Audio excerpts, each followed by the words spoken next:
ಪಂಚಾಯಿತಿಯಲ್ಲಿ ನಾವು 30 ತಿಂಗಳು ಅಧಿಕಾರ ಅಧ್ಯಕ್ಷರಾಗಿ 30 ತಿಂಗಳಾಯಿತು.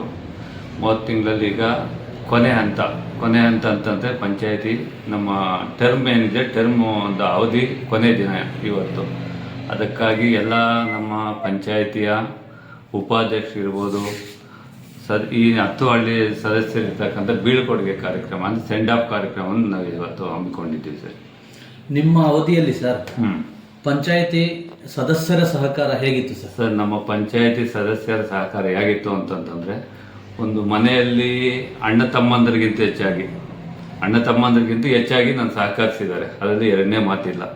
ಈಗ ಪಾರ್ಟಿ ಯಾವುದೇ ಇದ್ರೂ ನಾವೆಲ್ಲರೂ ಒಂದು ಒಗ್ಗೂಡಿಸ್ಕೊಂಡು ಒಂದು ಅಣ್ಣ ತಮ್ಮಂದ್ರ ಥರ ನಮ್ಮ ಪಂಚಾಯಿತಿಯಲ್ಲಿ ಎಲ್ಲ ಸಹಕರಿಸ್ಕೊಂಡು ತುಂಬ ಯಾವುದೇ ರೀತಿಯಾದ ಗೊಂದಲ ಏನು ನಮಗೆ ಪಂಚಾಯಿತಿಯಿಂದ ಯಾವುದೇ ರೀತಿಯಾದಂಥ ತೊಂದರೆ ಇಲ್ಲ ಅಂತಂದರೆ ಆ ಕಮಿಟಿ ಆ ಥರ ಅನ್ಯೋನ್ಯವಾಗಿ ಅಣ್ಣ ತಮ್ಮಂದ್ರ ಥರ ನಾವು ಈ ಪಂಚಾಯಿತಿ ಕಮಿಟಿ ಅಷ್ಟು ಅನ್ಯೋನ್ಯವಾಗಿದ್ದೀವಿ. ಅದೇ ರೀತಿ ಸಹಕರಿಸ್ಕೊಂಡು ಅವರು ನನಗೆ ಸಹಕಾರ ಕೊಟ್ಟಿದ್ದಾರೆ, ನಾನು ಅವ್ರ ಸಹಕಾರ ಕೊಟ್ಟು ಒಂದು ಅಣ್ಣ ತಮ್ಮಂದ್ರ ಥರ ಪಂಚಾಯಿತಿ ಮುನ್ನಡೆಸ್ಕೊಂಡು ಹೋಗಿದ್ದೀವಿ. ಈ ಪಂಚಾಯಿತಿಗೆ ಎಷ್ಟು ಹಳ್ಳಿ ಸೇರುತ್ತೆ, ಎಷ್ಟು ಸದಸ್ಯರಿದ್ದಾರೆ ಸರ್? ಒಟ್ಟು ಈ ಪಂಚಾಯಿತಿಗೆ 10 ಹಳ್ಳಿ ಸೇರುತ್ತೆ.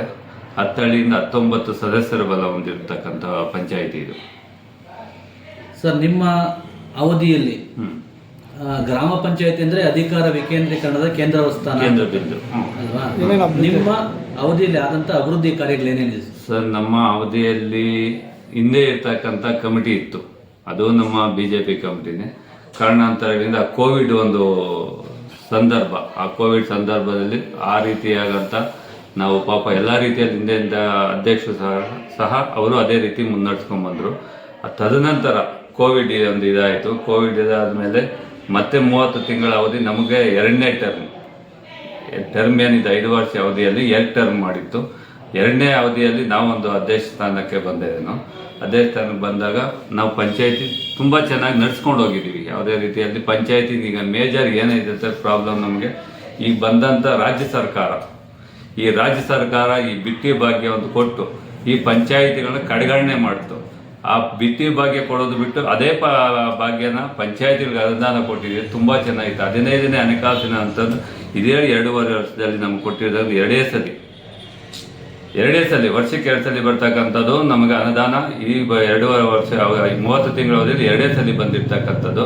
ಈ ಅವಧಿಯಲ್ಲಿ ನಮಗೆ ಪಂಚಾಯಿತಿ ಕೊನೆ ಭಾಗದಲ್ಲಿದೆ ಹೊಸಟಿ ಗ್ರಾಮ ಪಂಚಾಯಿತಿ. ಈಗ ನಮ್ಮ ಗ್ರಾಮ ಪಂಚಾಯಿತಿಗೆ ಯಾವುದೇ ರೀತಿಯಾದಂಥ ಲೇಔಟು ಇನ್ನೊಂದು ಕ್ರೋಢೀಕರಣ ಕಂದಾಯ ಇದು ಕ್ರೋಢೀಕರಣ ಆಗುವಂಥ ದಾರಿ ಇಲ್ಲ, ಮಾರ್ಗಗಳಿಲ್ಲ.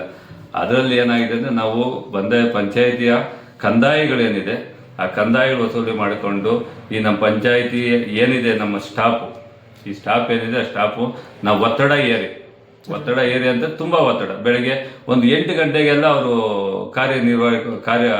ಕದರಾಗ್ತಾ ಇದ್ರು ಅಂತ ಸ್ಟಾಫ್ ಏನಿದೆ, ವಾಟರ್ ಮ್ಯಾನ್ಸ್ ಇರ್ಬೋದು, ಬಿಲ್ ಕಲೆಕ್ಟರ್ ಇರ್ಬೋದು, ಈ ಪಂಚಾಯತಿ ಕಾರ್ಯದರ್ಶಿ ಇರ್ಬೋದು, PDO ಇರ್ಬೋದು, 8 ಗಂಟೆಗೆ ಕಾರ್ಯಕ್ಕೆ ಜಾಯಿನ್ ಆಗಿ ಮನೆ ಹಳ್ಳಿಗೂ ಹೋಗಿ ಮನೆಗೂ ಸುತ್ತಾಡಿಕೊಂಡು ಕಂದಾಯ ನೀರಿನ ಸಂಗ್ರಹಣೆ ಮಾಡಿಕೊಂಡು ಈ ಪಂಚಾಯತಿ ಒಂದು ಡೆವಲಪ್ಮೆಂಟ್ಗೆ ತಗೊಂಬಂದಿದ್ದೀವಿ ಸರ್. ಚುನಾಯಿತ ಜನಪ್ರತಿನಿಧಿಗಳಾದ ನೀವು ಏನೇ ತೀರ್ಮಾನ ತಗೊಂಡ್ರು ಅದನ್ನ ಕಾರ್ಯರೂಪಕ್ಕೆ ತರೋದು PDO ಮತ್ತು ಕಾರ್ಯದರ್ಶಿ ಇವ್ರ ಸಹಕಾರ ಹೇಗಿತ್ತು ಸರ್? ಸರ್, ಈಗ ಕಾರ್ಯದರ್ಶಿಯ ಬಗ್ಗೆ ಹೇಳಬೇಕು ಅಂತಂದ್ರೆ, ಈಗ ಅಂತ ಕಾರ್ಯದರ್ಶಿ ಬೇಕು ನಮ್ಮ ಕೆಲವು ಪಂಚಾಯಿತಿಗಳಿಗೆ. ಯಾಕೆಂತಂದ್ರೆ ಅಂತ ಕಾರ್ಯದರ್ಶಿ ಅಂತಂದ್ರೆ ನಾವು ಹೇಳ್ಕೊಳಕ್ಕಾಗಲ್ಲ. ಇವತ್ತು ನಾವು ಆ ನಾವು ಈ 30 ತಿಂಗಳಲ್ಲಿ ಹೊರಗಡೆ ಹೋಗ್ತಾ ಇದ್ರೆ ನಮ್ಗೆ ತುಂಬಾ ನೋವಾಗ್ತಾ ಇದೆ.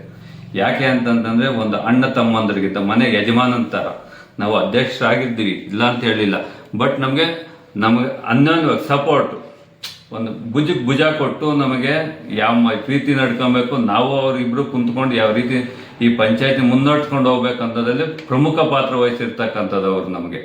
ಯಾಕೆಂದ್ರೆ ಒಂದು ಅಣ್ಣ ತಮ್ಮಂದರಿಗಿಂತ ಹೆಚ್ಚಿನಾಗಿ ಎಲ್ಲೇ ಒಂದು 19 ಸದಸ್ಯರ ಬಲ ಇರ್ತಕ್ಕಂಥ ಈ ಪಂಚಾಯಿತಿಯಲ್ಲಿ 19 ಜನನು ಒಗ್ಗೂಡಿಸ್ಕೊಂಡು ಯಾವುದೇ ಹಳ್ಳಿಯಲ್ಲಿ ಇರ್ಬೋದು, ಒಂದು ನೀರಿನ ಸಮಸ್ಯೆ ಇರ್ಬೋದು, ಒಂದು ಕ್ಲೀನಿಂಗ್ ಸ್ವಚ್ಛತೆ ಕಾರ್ಯಕ್ರಮ ಇರ್ಬೋದು, ಏನೇ ಇರ್ಬೋದು, ಬಟ್ ಅವ್ರು ಕೊಟ್ಟಂಥ ಮಾರ್ಗದರ್ಶನ, ಅವ್ರು ಕೊಟ್ಟಂಥ ನಾವಿಬ್ರು ಒಟ್ಟಿಗೆ ಸೇರಿಕೊಂಡು ಎಲ್ಲ ಹಳ್ಳಿಯಲ್ಲಿ ಯಾವುದೇ ರೀತಿ ಗೊಂದಲವಿಲ್ಲದೆ ಸಮಸ್ಯೆ ಇಲ್ಲದಿರ ಬಗೆಹರಿಸ್ಕೊಂಡು ಬಂದಿರ್ತಾರೆ. ಯಾಕಂದ್ರೆ ಈ ಪಂಚಾಯತಿ ಅಭಿವೃದ್ಧಿ ಅಧಿಕಾರಿ ಅಂತಂದಾಗ ಈ ಪಂಚಾಯತಿ ಅಭಿವೃದ್ಧಿ ಅಧಿಕಾರಿ ಇಂತಹ ಅಧಿಕಾರಿಗಳು ಬೇಕು. ಯಾಕೆ ಅಂತಂದ್ರೆ ಇಂಥ ಪಂಚಾಯತಿ ಅಭಿವೃದ್ಧಿ ಅಧಿಕಾರಿ ಇದ್ದಾಗ ಪಂಚಾಯತಿ 100ಕ್ಕೆ 100ರಷ್ಟು ಮುಂದುವರಿಯುತ್ತೆ. ಯಾಕೆಂದ್ರೆ ಅವ್ರ ಶ್ರಮ ಎಲ್ಲ ನಾವು ಒಂದು 35 ವರ್ಷ ರಾಜಕಾರಣದಲ್ಲಿ ನಾವು ನೋಡ್ಕೊಂಡ್ ಬಂದಿರ್ತಕ್ಕಂಥದ್ದೇ.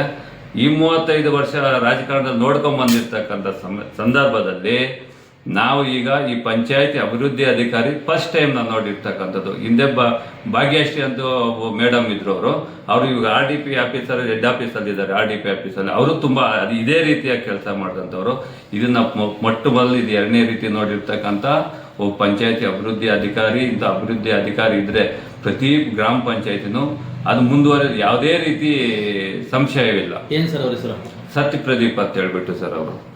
ಸರ್, ತಾವು ಅಧಿಕಾರ ಸ್ವೀಕರಿಸಿದಾಗ ಅಧ್ಯಕ್ಷರಾಗಿ ಒಂದಷ್ಟು ಗೊಂದಲ ಇತ್ತು, ಅದನ್ನು ಹೇಗೆ ಬಗೆಹರಿಸಿಕೊಂಡು ನಿಮ್ಮ ಅವಧಿನ ಮುಗಿಸ್ತಾ ಇದ್ದೀರಿ ಸರ್? ಗೊಂದಲ ಪ್ರತಿ ಪಂಚಾಯತಿಯಲ್ಲಿ ಗೊಂದಲ ಇರೋದು ಸಹಜ, ಅದರಲ್ಲಿ 2ನೇ ಮಾತಿಲ್ಲ. ನಮಗೆ ಏನಿದೆ, ನಮ್ಮ ಈಗ MP ಆಗಿರ್ತಕ್ಕಂಥ ನಮ್ಮ ಸುಧಾಕರಣ್ಣ ಅವರು ನಮಗೆ ಏನೇ ಗೊಂದಲ ಇದನ್ನು ಬಗೆಹರಿಸಿದ್ದಾರೆ, ಅದರಲ್ಲಿ 2ನೇ ಮಾತಿಲ್ಲ. ಇವತ್ತು ಅವರ ಆಶೀರ್ವಾದ ಕೃಪಾಕಟಾಕ್ಷ ನಮಗೆ, ಅವರು ನಮ್ಮ ಮೇಲೆ ಇರೋವರೆಗೂ ನಮ್ಗೆ ಯಾವುದೇ ಗೊಂದಲ ಅಂತ ಇಂಥದ್ದು ಮತ್ತದ್ದು ನಮಗೆ ಅಲ್ಲಿ ಹತ್ರ ಬರೋವಂಥ ಪ್ರಶ್ನೆ ಇಲ್ಲ. ಆದರೂ ಸಹ ನಮ್ಮ ಈ ಲೋಕಲಲ್ಲಿ ಇದ್ದಾರೆ, ಈ ಖಾಲಿ ಡಬ್ಬ ಅಂತ ಹೇಳ್ತಾ ಇರಲ್ಲ, ಆ ಖಾಲಿ ಡಬ್ಬ ಇದಾರಲ್ಲ ಲೋಕಲಲ್ಲಿ ಒಬ್ಬ ಗಣ್ಯ ವ್ಯಕ್ತಿ ಇದ್ದಾರೆ ನಮ್ಮ ಪಂಚಾಯತಿ, ನಮ್ಮ ಪಕ್ಕದ ಹಳ್ಳಿಯಲ್ಲಿ ಒಬ್ಬ ಖಾಲಿ ಡಬ್ಬ. ಅವರು ಈಗ ನಾವು 11 ಸದಸ್ಯರ ಬಲ ಇರ್ತಕ್ಕಂಥ ಒಂದು ಗ್ರಾಮ ಪಂಚಾಯತಿ, 19 ಜನ 11 ಜನ ನಾವು BJP ಇದ್ವಿ. ಅದರಲ್ಲಿ ಈಗ ನಮ್ಮ BJPಯಲ್ಲಿ ಇರ್ತಕ್ಕಂಥ ಒಬ್ಬ ನಾಯಕರು ಈಗ NDA ಮೈತ್ರಿ ಆಗಿದ್ದೀವಿ. ಈಗ ಅದರಲ್ಲಿ ಇಲ್ಲ NDA ಮೈತ್ರಿ ಆಗಿದ್ದೀವಿ. ಈಗ ಆಗ ನಮ್ಮ ಮೈತ್ರಿ ಆಗಿರಲಿಲ್ಲ. ಆಗ ನಮ್ಮ MP ಸುಧಾಕರಣ್ಣ ಅವರು ನಮಗೆ ಬಲವಾಗಿ ಅವರ ಆಶೀರ್ವಾದ ನಮ್ಮ ಮೇಲೆ ಇತ್ತು. ಅವರ ಮಾರ್ಗದರ್ಶನದಂತೆ ನಾವು ಬಂದಿದ್ವಿ, ಆಯ್ಕೆ ಆದ್ವಿ. ಅದೇ ರೀತಿ ಅವ್ರ ಮಾರ್ಗದರ್ಶನದ ಏನು ಮಾರ್ಗದರ್ಶನ ಕೊಟ್ವಿ, ಅದೇ ರೀತಿ ಪಂಚಾಯತಿನ ಮುನ್ನಡೆಸ್ಕೊಂಡು ಹೋಗಿದ್ದೀವಿ. ಯಾವುದೇ ಗಲಾಟೆ ಇಲ್ಲದೆ ಸಂತೋಷ. ಆದರೂ ಸಹ ನಮ್ಮ ಪಂಚಾಯತಿ ಒಬ್ಬ ಗಣ್ಯ ವ್ಯಕ್ತಿ, ಅದು ಖಾಲಿ ಡಬ್ಬ, ಅವರಿಂದ ಏನಿಲ್ಲ ಇರ್ತಕ್ಕಂಥದ್ದಿಲ್ಲ. ಅವರಿಂದ 50 ಓಟ್ ಇಲ್ಲ, ಅವ್ರ 50 ಓಟ್ ಇಲ್ಲ. ಪ್ರತಿಯೊಂದು ಇದರಲ್ಲಿ ಒಂದು ನಾಯಕತ್ವ ವಹಿಸ್ಕೊಂಡ್ಬಂದು ಈ ಪಂಚಾಯತಿ ಇದೆ. ಈಗ 11 ಜನ ಸದಸ್ಯರು ಬಲ ಇದ್ದುಕೊಂಡು ನಾವು ಎದುರಾಳಿಗಳ ಹತ್ರ ಹೋಗಿ ಮಾತುಕತೆ ಮಾಡಿದ್ರು. ಮಾತುಕತೆ ಮ್ಯಾಚ್ ಫಿಕ್ಸಿಂಗ್ ಮಾಡಿಕೊಂಡು ಹಣ ತಗೊಂಡು ದುರುಪಯೋಗ ಮಾಡ್ಕೊಂತ ವ್ಯಕ್ತಿ. ಆದರೂ ನಮಗೆ ನಮ್ಮ ಡಾಕ್ಟರ್ ಸುಧಾಕರಣ್ಣ ಅವರ ನಮಗೆ ಅವ್ರ ಸಹಾಯ ಇತ್ತು. ಅವರಿಂದ ನಮ್ಗೆ ಯಾವುದೇ ರೀತಿಯಾದ ಗೊಂದಲ ಇಲ್ಲ. ಅವರ ಆಶೀರ್ವಾದದಂತೆ ನಾವು ಅಧ್ಯಕ್ಷನಾದೆ. ಅವರು ಹಾಕ್ಕೊಟ್ಟಂಥ ಮಾರ್ಗದರ್ಶನ ನಡೆಸ್ಕೊಂಡು ಹೋಗಿದ್ದೀನಿ. ಅವ್ರಿಗೂ ಅವ್ರು ಏನು ನಮಗೆ ಒಂದು ಗೈಡೆನ್ಸ್, ಈ ಅಜೆಂಡಾ ಕೊಟ್ಟಿದ್ರು, ಈ ರೀತಿ ಪಂಚಾಯಿತಿಯಲ್ಲಿ ನೀನು ಮುನ್ನಡೆಸ್ಕೊಂಡು ಹೋಗಿ ಒಂದು ಅಜೆಂಡಾ ಕೊಟ್ಟಿದ್ರು. ಆ ಅಜೆಂಡಾವನ್ನು ನಾನು ಸಂಪೂರ್ಣವಾಗಿ ಪೂರೈಸಿದೆ. ನನ್ನ ಮನಸ್ಸು ಸ್ಫೂರ್ತಿಯಾಗಿ ಸಂತೋಷ ಆಗ್ತಿದೆ ಸರ್ ನನಗೆ. ಅಂತಿಮವಾಗಿ